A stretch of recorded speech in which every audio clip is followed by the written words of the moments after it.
அடுத்து மிஸ்கின் சாருக்கு போய் அன்னைக்கு நாங்கள் பன்னீர் சோடா சாப்பிடல. போய் இறங்கி முதல் நாளே அவங்களுக்கு ஃபோன் வருது, அவங்க அண்ணன் இறந்துட்டாரு அப்படின்னு தகவல். எங்களுக்குலாம் என்ன பண்ணுறதுனே தெரில. பெரிய செட்டப்பாக இது பண்ணிட்டா ஒன்றுமே பண்ண முடியாது. ஒரே ஒரு வார்த்தை தான் சொன்னாங்க, பாண்டி நீ ஒரி பண்ணாத, நீங்கள் கேன்சல் பண்ண வேண்டாம். துக்கத்தில் இருக்கிற இவங்கனால இப்படி ஒரு துக்கத்தில் இருக்கிறவங்க வந்து எப்படி அதை வந்து காமெடியாக பண்ண முடியும் அப்படிங்கிற பயம்தான் எனக்கு அதிகமாக.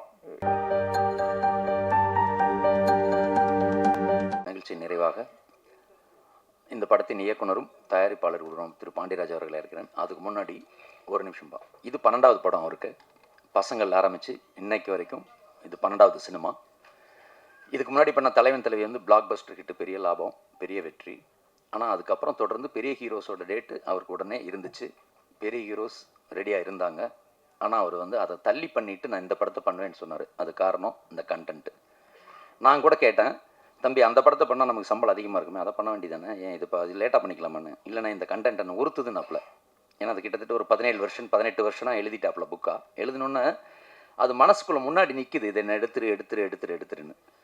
ஸோ ஒரு நடிகர் கிடச்சா நடிகர், ஆர்டிஸ்ட் படம், ஆர்டிஸ்ட் கண்டென்ட் வேணும்னா கண்டென்ட் மட்டுமே என்னை வந்து படமாக்கிருந்தா அப்பவும் அதுக்கான ஒரு மரியாதை கொடுத்து அந்த கண்டென்ட்டை நல்ல படமாக்கிறதுக்கான அந்த தைரியம் வந்து அவருக்கு இருக்கிறத நான் பயங்கர பார்த்து வியக்கிறேன். மணிவண்ணன் சார் மாதிரி அவர் தான் நான் நினச்சிப்பேன். இவர்கிட்ட வந்து அந்த மாதிரி ஒரு குவாலிட்டி இருக்குது. என்னென்னா, நான் ஃபேமிலி படமாக அதை எடுத்துருவேன், மெரினா வா அதுவும் இந்த மாதிரி எடுத்துருவேன், பசங்க எடுத்துருவேன், கடைக்குட்டி சிங்கமா கமர்ஷியலாக எடுத்து விட்டுருவேன். முழுக்க சந்தோஷமாக சிரித்து பணமாக்கணுமா அப்படின்னு பார்த்தா தலைவன் தலைவி போல், பரிமளா & கோ போல், இது மிகப்பெரிய தலைவன் தலைவியோட இந்த படம் பெருசாக ஹிட் ஆகும். நான் படம் பார்த்ததுனால சொல்கிறேன். ஸோ தமிழ் சாருக்கு அட்வான்ஸ் வாழ்த்துக்கள் முதல்ல. ஏன்னா படம் ரொம்ப நல்லா வந்திருக்கு. ஸோ இப்படி கண்டென்ட் மட்டுமே இருந்தால் போதும், நான் ஜெயிச்சிருவேன்னு நம்புகிற அந்த டைரக்டருக்கு முதல்ல என்னோட பர்சனலாக நான் ஒரு சகோதரனாக, ஒரு இணை இயக்குனராக அவருக்கு வாழ்த்திடுறேன். ஏன்னா கதை தான் சினிமாவை தீர்மானிக்கு. ஜெயராம் சார் சொன்ன மாதிரி கதை தான் ஹீரோ, கதை தான் வெற்றி தீர்மானிக்குது, கதை தான் வசூலை தீர்மானிக்குது, கதை தான் சினிமா, கதை தான் வெற்றி. ஸோ அந்த வெற்றி இந்த படத்துக்குள்ளும் இருக்குது. அன்பு தம்பியை பேச அழைக்கிறேன். நன்றி.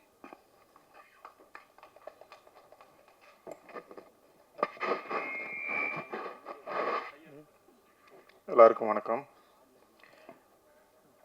இதுக்கு மேலே நான் என்ன கண்டென்ட் கொடுக்குறது, ஒன்றுமே இல்லை.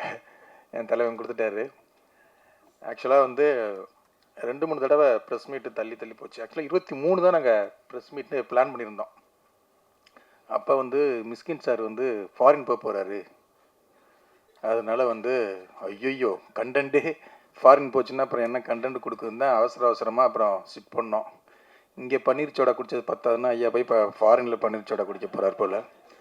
வாழ்த்துக்கள். ஓகே. பரிமளா & கோ இது வந்து ஒரு 3 வருஷத்துக்கு முன்னால் நான் எழுதின கதை. ஃபஸ்ட்டு வந்து இதுக்கு வந்து பரிமளா ஃபேமிலி அப்படிங்கிறது தான் டைட்டில் இருந்தது. அதுக்கப்புறம் டூரிஸ்ட் ஃபேமிலி வந்ததுனால அதே மாதிரி வேண்டாம் அப்படின்ட்டு வேறு டைட்டில்லாம் யோசிக்கலாம் அப்படின்னு யோசித்தோம். அப்புறம் வந்து இந்த டைட்டிலுக்கு அதுக்கு வந்து ஸ்வீட் ஹோம் அப்படின்னு டைட்டில் வச்சுருந்தோம். அப்புறம் திடீர்னு பரிமளா ஃபேமிலியாக பரிமளா & கோன்னு வச்சா எப்படி இருக்கும் அப்படின்னு ஃபஸ்ட்டு என் ஒய்ஃபுக்கிட்டே என் பசங்கள்கிட்ட தான் கேட்டேன். அந்த அவன் சொன்னது மாதிரி தான் வசந்த் & கோ மாதிரி இருக்குது அப்படின்ட்டாங்க. அப்புறம் சிட்பண்ட் கம்பெனி மாதிரி இருக்குது அப்படின்ட்டாங்க. அப்புறம் என் 2 பையங்களும் ஓட்டு போட்டாங்க, ஸ்வீட் ஹோமா பரிமளா & கோவா அப்படின்ற. அவங்க 2 பேரும் இதுக்கு தான் ஓட்டு போட்டாங்க. அப்புறம் என் அசிஸ்டண்ட்டு எல்லாருக்குமே 2 டிசைன், ப்ரொடியூசர் எல்லார்ட்டையுமே 2 டிசைனை வச்சு ஒரு 20-25 பேர்கிட்ட, திங் மியூசிக், சந்தோஷ், மணி எல்லாருக்கிட்டமே ஓட்டு கணக்கெடுப்பு எடுக்கிறான். ஆனால் இவங்க யாருக்குமே தெரியாது என்ன டைட்டில்னா. ஜெயராம் சார் பரிமளா ஃபேமிலி தானே அப்படிங்கிற இதுலேயே இருக்கிறாரு. ஊர்வசியமாகவும் அதே தான் கேட்டுக்கிட்டே இருப்பாங்க.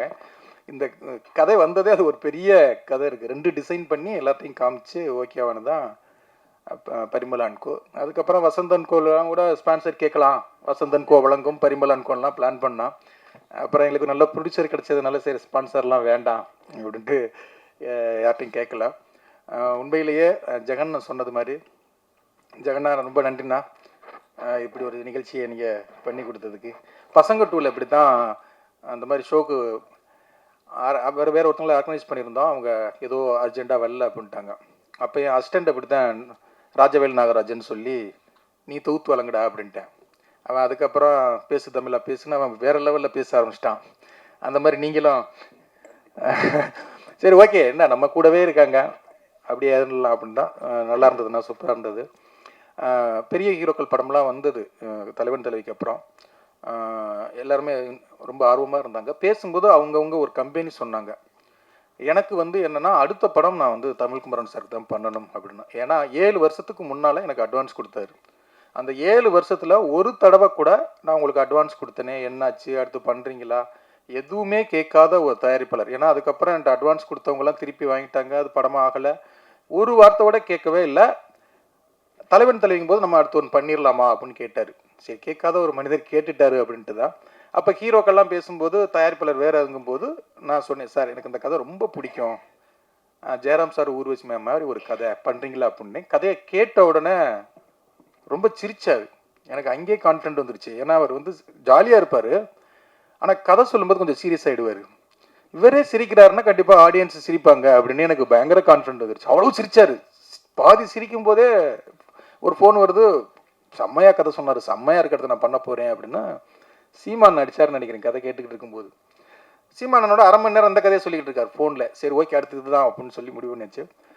அப்புறம் ஜெயராம் சார் ஊர்வசி மேம் அப்படின்னா கதை பேசும்போதே முடிவு பண்ணுறோம். எனக்கு ஜெயராம் சார் உங்க காம்போ வந்து எனக்கு ரொம்ப பிடிக்கும். 25, 26 படம் பண்ணியிருக்காங்க. ஆல்மோஸ்ட் எல்லா படங்களுமே நான் நெருக்கி பார்த்துருக்கேன். உங்கள் காம்போ வந்து அப்படி எனக்கு பிடிக்கும். இதுக்குள்ளே அவங்க 2 பேரும் வந்துட்டாங்கன்னா அந்த கதை பாதி வெற்றி அடைஞ்சிரும் அப்படின்னு சொல்லிட்டு 2 பேர்ட்டையுமே கதை சொன்னேன். 2 பேருமே அவ்வளவு ரசித்தாங்க. ஊர்வசியமாக சிரிச்சுக்கிட்டே கேட்டுக்கிட்டு இருந்தாங்க.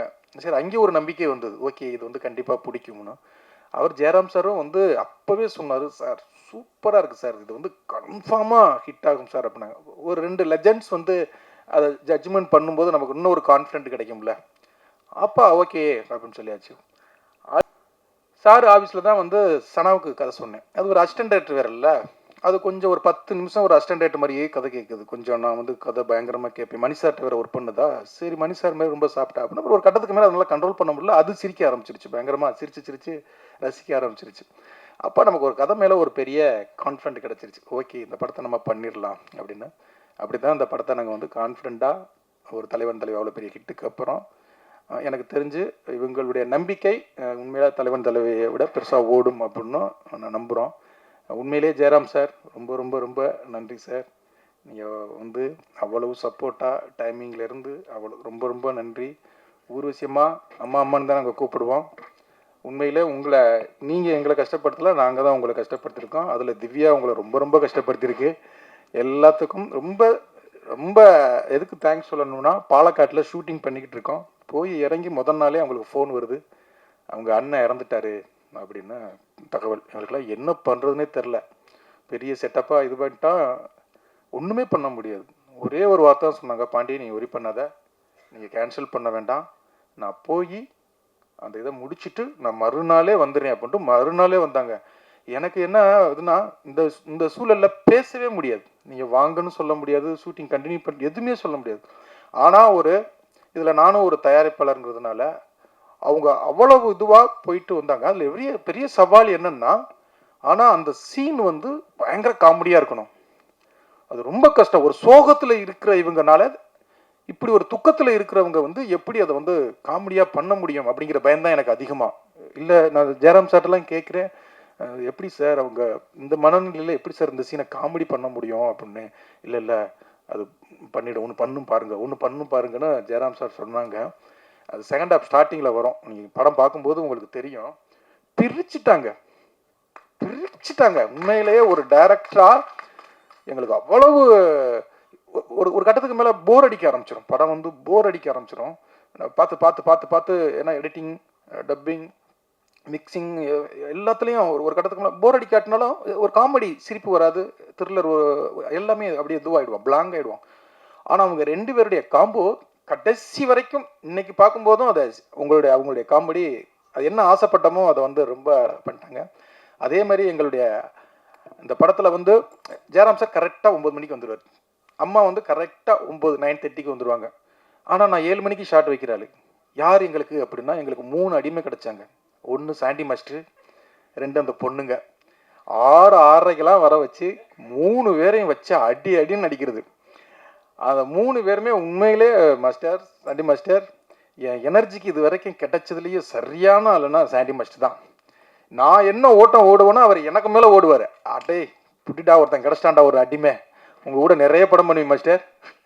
அவ்வளோ அவ்வளவு எனர்ஜியோட காலையிலேயே பயங்கரமாக இது பண்ணுவாங்க. அதே மாதிரி அந்த 2 பொண்ணுங்களும் அப்படித்தான். என்ன டைம் சொன்னால் ஓகே சார் அப்படிங்க. ஆனால் 2 மணி நாள் போனால் அங்கே திவ்யா கிட்ட மட்டும் கெஞ்சுங்க, ஏய் நாளைக்கு மட்டும் ஒரு 9 மணிக்கு போடு திவ்யா அப்படின்னு சொல்லி இது பண்ணுவாங்க. ஆனால் அவ்வளவு சப்போர்ட்டு, அவ்வளவு இது உண்மையிலே 2 பேரும் சனாவுக்கும் அனந்தியாவுக்கும் உண்மையிலே இவ்வளோ குயிக்காக பண்ணதுக்கு நீங்கள் 3 பேரும் ரொம்ப முக்கிய காரணம். அவர் காம்பினேஷனாகவே சூப்பராக இருந்துச்சு. ஜெயராம் சார், ஊர்வசி, அந்த 2 பொண்ணுங்க. நிறைய பேர் என்கிட்ட கேட்டாங்க அவங்க உண்மையாகவே அக்கா தங்கச்சிங்களா அப்படின்னு. உண்மையாகவே ஒரு அக்கா தங்கச்சிகள்கிட்ட பெரிய சண்டை நடந்துக்கிட்டு இருக்கோம். உங்கள்கிட்ட அவ்வளோ லவ்வாக இருப்பாங்க, ஸ்பாட்லேயே அவ்வளோ இதுவாக இருப்பாங்க. என்ன காஃபி டீன்னு ஆர்டர் பண்ணி ஏதாவது சாப்பிட்டுக்கிட்டே இருப்பாங்க. அது ஒன்று தான். எப்போ ஆர்டர் பண்ணாங்க என்ன ஆர்டர் பண்ணாங்கன்னே தெரியாது அந்த மாதிரி. அதே மாதிரி ஆதித்யா, தேங்க்யூ பிரதர். உண்மையிலேயே ஒரு அண்ணனையும் தம்பியையும் முதல் முறையாக ஒரு படத்தில் நடிக்க வச்சதில் எனக்கு ரொம்ப ரொம்ப சந்தோஷம். அது மட்டும் கிடையாது, சம்பள விஷயத்துலையும் அவர் மிஸ்கின் சார் வந்து இறங்கி வரலாம்னு நினச்சா கூட இறங்க விடாமல் பார்த்துக்கிட்ட உங்களுக்கு என்ன நல்ல தம்பி கிடச்சிருக்காரு சார் மிஸ்கின் சார். அவர் சொல்லுவார், டே விட்றான் தம்பிடா பார்த்துக்கலாம்டா, சம்பளம் குறைச்சி பண்ணலாம்டா அப்படிம்பாரு. அப்புறம் அவர் வருவார், அண்ணே அது வந்துண்ணே நம்ம அங்கே அவ்வளோ வாங்கியிருக்கோம்ண்ணே, இங்கே இவ்வளவு தானே வாங்கியிருக்கோம்னா என்ன இங்கே கொஞ்சம் தான் இறங்கும். அப்படி ஒரு நல்ல அன்பான தம்பி என்ன. அதே மாதிரி சந்திராயன், சஞ்சய், பூர்ணிமா எல்லாருக்குமே தேங்க்யூ. பூர்ணிமாலாம் திடீர்னு நாளைக்கு ஷூட்டுக்கு இன்னைக்கு கேட்டோம், உடனே நான் வர்றேன் அப்படின்னு சொல்லிட்டு உடனே வந்துருச்சு பூர்ணிமா. தேங்க்யூம்மா. அந்த டயத்தில் வந்து அது பெரிய சப்போர்ட்டாக எங்களுக்கு இருந்தது. அதே மாதிரி மிஸ்கின் சார் ரொம்ப ரொம்ப ரொம்ப ரொம்ப நன்றி சார். ஒரு 2-3 நாளாக ப்ரமோஷனுக்காக எல்லா இடத்துக்கும் கூட்டிட்டுறேன், என் பின்னாலேயே வர்றாரு. நான் போகிற இடம் பூரா நான் வரேன்டா படத்துக்காக வரேன்டா. எனக்கு என்ன அப்படி ஒரு டேரக்டர் போய் எல்லா இடத்துலையும் உட்கார வைக்கிறோமோ அப்படிங்கிற ஒரு இது. ஆனால் எனக்காக உங்கள் லவ் வந்து அவ்வளவு அற்புதமானது. அதே மாதிரி ஜெயராம் சார், ஒரு விஷயமா எங்கே பார்த்தாலும் என் வீட்டில் கேட்குறேன், எங்கே பார்த்தாலும் 2 பேரும் உட்காந்து பேசிட்டே இருக்கிறாங்க அப்படின்னு சொல்லி. நம்ம படத்துக்காக ஏன்னா ஜெயராம் சாருக்கு வந்து இந்த படத்தை வந்து ஒரு பெரிய படமாக ஆக்கணும் அப்படிங்கிற அம்மாவுக்கும் சரி எல்லாருக்கும், என் டீம் எல்லாத்துக்கும். அதே மாதிரி ஜார்ஜ் வில்லியம்ஸ் ரொம்ப அற்புதமான, என் ஸ்பீடுக்கு சரியான கேமராமேன். என் படங்கள்லேயே ரொம்ப ஒரு குவாலிட்டியான படமாக கண்டிப்பாக அந்த படம் இருக்கும் நான் நம்புகிறேன். அவ்வளவு இது. அதே மாதிரி ஃபாக்ஸ்ன்னு சொல்லி இந்த படத்தில் ஒரு புது மியூசிக் டேரக்டர் திங் மியூசிக்லேருந்து எனக்கு சந்தோஷம் மணியும் அவனை அறிமுகப்படுத்தினாங்க. அவ்வளோ ஒரு எனர்ஜியான நாள். இன்னொரு அனிருத், இன்னொரு சாயபங்கர் வந்து நமக்கு கண்டிப்பாக கிடப்பாங்கன்னு நான் நம்புகிறேன். சவுண்ட் அவங்களுக்கு பார்க்கும்போது தெரியும். அதே மாதிரி என் எடிட்டர் பிரதீப், இவங்க எல்லாருமே ஏன் இங்கே வரலன்னா எல்லாருமே கூப்பிட்டுருந்தோம்.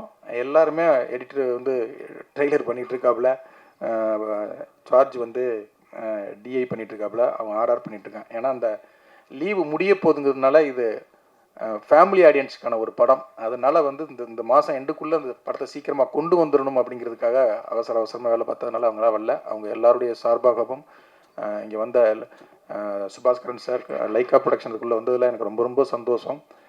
லண்டனுக்கு போய் எங்களுக்கு அவ்வளவு பெரிய விருந்து கொடுத்தாங்க. அவருக்கு வந்து இந்த படத்தை வந்து நான் ஒரு பெரிய ஒரு விருந்தாக கொடுக்கணும்னு ஆசைப்பட்றேன். சுபாஸ்கரன் சாருக்கும் தமிழ்குமரன் சாருக்கும் ரொம்ப நன்றி. இங்கே இவ்வளோ நேரம் இருந்த அவங்க எல்லாருக்கும் நன்றி. பிஆர்ஓ சதீஷ் டீமுக்கும், எங்கள் அண்ணன் ஜெகன் அண்ணனுக்கும், என் அசிஸ்டன்ட் டைரக்டருக்கும், திவ்யா, சந்தாமரை, விக்கி, ராகுல், அன்பு, எல்லாருக்கும், ஆஷிக், என் டீம் எல்லாத்துக்கும் ரொம்ப ரொம்ப நன்றி. அவங்க இல்லைன்னா இந்த படத்தை இவ்வளவு ஸ்பீடாக எடுத்துருக்க முடியாது. நிறைய உங்களை திட்டிருக்கேன், நிறைய போட்டு பாடாப்படுத்தியிருக்கேன். எல்லாம் இந்த படம் வெற்றி வந்து உங்களுக்கு ஒரு பெரிய என் மேலே உள்ள கோபத்தை நீக்கும் நான் நம்புகிறேன். இங்கே வந்த எல்லா நண்பர்கள் எல்லாருக்கும் ரொம்ப ரொம்ப நன்றி. தேங்க்யூ, நன்றி.